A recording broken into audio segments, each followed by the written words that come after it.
All right, so this is a suggestion via Patreon. The name of the video is Bill Burr's dog. Let's check it out, guys. It's a crazy dog.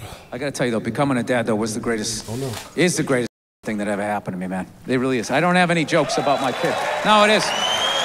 And you're applauding my wife. She did all the work. Yeah. Yeah, knocking a woman up, that's easy. You just have fun. You unprotected, bam, absolutely. You knock them up, and then they have to deal with it, you know? No matter how much they try to drag you into it, it really is, it's their show, you know? I always say my wife, when my wife was pregnant, I would say my wife, you know, she's pregnant. And then I always have these people like, excuse me, you're supposed to say we're pregnant? But I'm not pregnant. She's pregnant.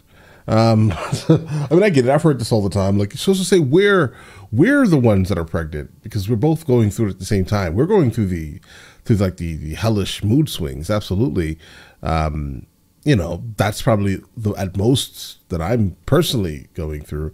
But she's absolutely pregnant, and I'm, you know, obviously I'm gonna be there to make sure that she has everything that she needs here, obviously.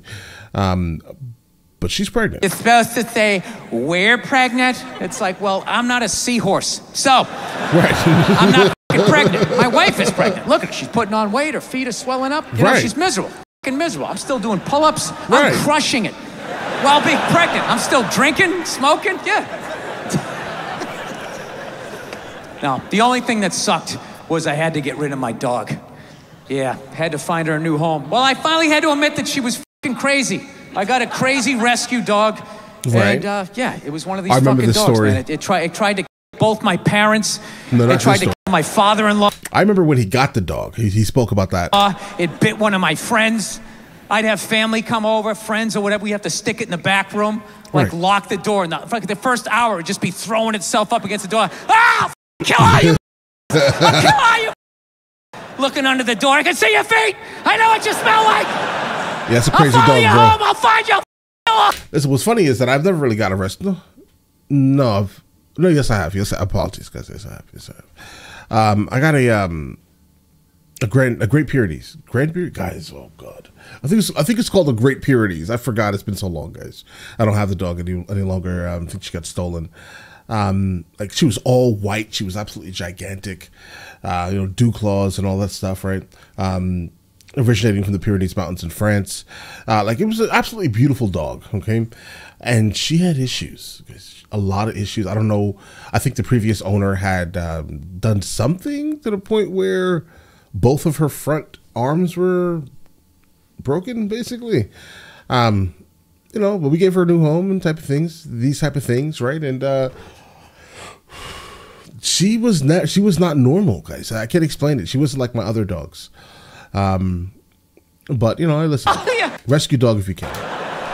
And we were just in like total denial, like, no, she's just a little, you know, a little scared. Right. Because she was and we got like a trainer and all of that. He finally just said, listen, man, this is one of these dogs nature said no to, but people said yes to. Right. Oh, wow. So I'm like, Jesus Christ, you could have told me that $10,000 ago, you know? So now my wife, she's 5 months pregnant. She's 6 months, 7, 8 months pregnant. It's just this thing just hanging over my head. And finally, I just said to my wife, I'm like, we got to do something about this, man. I'm not going to be this guy in the news being like, well, you know, the dog loved me and my wife, so I figured it'd be all right to let it sleep near the bassinet. And well, you can imagine my surprise the next morning. Yeah, and he ate the baby. I wasn't going to be that guy in the news whose dog ate his baby.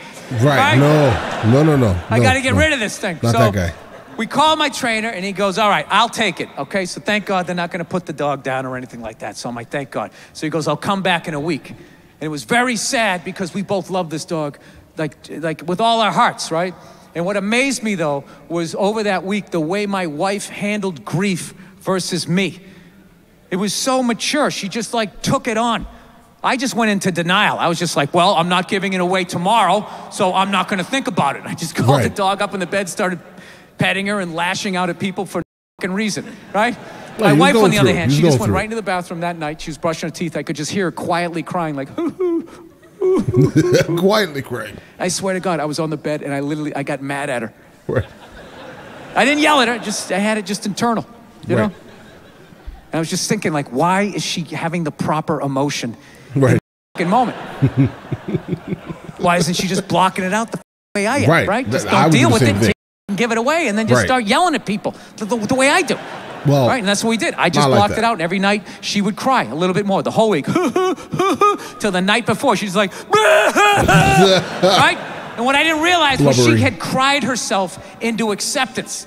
And meanwhile, my emotions were still at the starting line.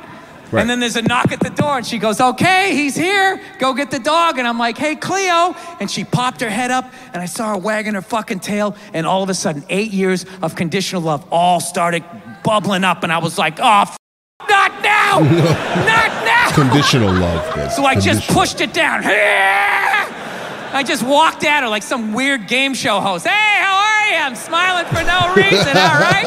Now we're going for a walk. I'm just going to say what we're doing so I don't think about what I'm feeling. And I just walked out, handed the leash to the new owner, pet her on the head, didn't even look her in the eye because I knew I couldn't. Right, and just turned around and walked away from something that I loved more than I had loved anything in my life up to that point. Don't tell my wife, right? So then... I think she knows now, bro. I come back into the house, all right, and she's just looking at me. She knows I'm out of my mind. She's like, are you okay? Is everything all right? Do you want to talk about it? We can go out, get something to eat or something like that. I'm like, no, I'm fine. Sometimes you have to be up here and think logical and not be in your heart. I'm just going to go into the bathroom for a second. And I went in and I closed the door and for 0.8 seconds cried like a little boy before I put the lid back on the jar, fastened it back. And just, bro, you could at least given it a solid 5 seconds while you were alone in the room, bro. At least 5 seconds. Added it to the shelf of anger that sits in every man's chest. Yeah. And I couldn't help but wonder in that moment, who that I love in my life is going to pay for that in the future? Like, where am I going to be? Right. Family reunion. Take it out on Bed, Bath, and Beyond. How many towels do we need? Jesus Christ, it's sickness with you. Where is this coming from? I just don't understand where this is coming from. It's coming from that very exact instance, guys. Listen, so I've been through a similar situation. When I first moved to Spain, basically we had a dog, right? And this dog just was not getting overall, it wasn't getting enough attention, unfortunately. Where we lived, it was, in Malaga, in the center, in the city, downtown. And we had to get rid of the dog. Absolutely, we had to get rid of the dog. I remember the look on my wife's face, guys. She was horrified. She was horrified, guys. And I'm talking about for the days up to it, right? Find somebody on Facebook Marketplace in Spain. And guys, that was heartbreaking, right? But I didn't really have much experience with that very specific animal. I just know when I saw the dog's condition, in terms of like the amount of attention it was getting, it just was not adequate. So it was just time to give the dog to someone who can absolutely take care of the dog and have time. I didn't personally have the time. I was working a whole lot. Like as soon as I got to Spain, guys, it was just like back to back, like contracted photography gigs, back to back. And there was just no way for me to. My wife could not neither, guys. She was doing she does marketing, so there was no way. There was just no way. But all right, listen, let me know in the comments, though, the next thing from Bill Burr that I should be checking out, and I will get into that as soon as I possibly can. All right? Listen, you guys all have an absolutely amazing day, and enjoy your day thoroughly.